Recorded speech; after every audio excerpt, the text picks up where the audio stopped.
2 సార్లు గోదావరి పుష్కరాలు చేశాను. మూడోసారి కూడా మళ్ళీ నేనే ముఖ్యమంత్రిగా ఉన్నప్పుడే గోదావరి పుష్కరాలు చేస్తున్నాను. ఇది నెక్స్ట్ ఇయర్కి అవుతుంది. ఆ తర్వాత కృష్ణా పుష్కరాలు కూడా వస్తాయి. మూడోసారి ముచ్చటగా కృష్ణా పుష్కరాలు కూడా నిర్వహించుకుంటున్నాం. నేను దీన్ని ఒక సాంప్రదాయంగా తీసుకున్నా. ఎందుకంటే అందరి గురించి మనం మాట్లాడతాం. గంగమ్మ తల్లి గురించి ఎప్పుడూ మాట్లాడతాం,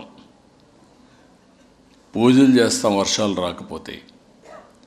కానీ ఈరోజు రాను రాను సంస్కృతి మారిపోయి కరువు కాటకాలు వచ్చినప్పుడు మనం బాధపడతాం తప్ప అలాంటి నీటిని ఏ విధంగా కాపాడుకోవాలి, పరిరక్షించుకోవాలి మనం ఆలోచించే పరిస్థితులు లేవు.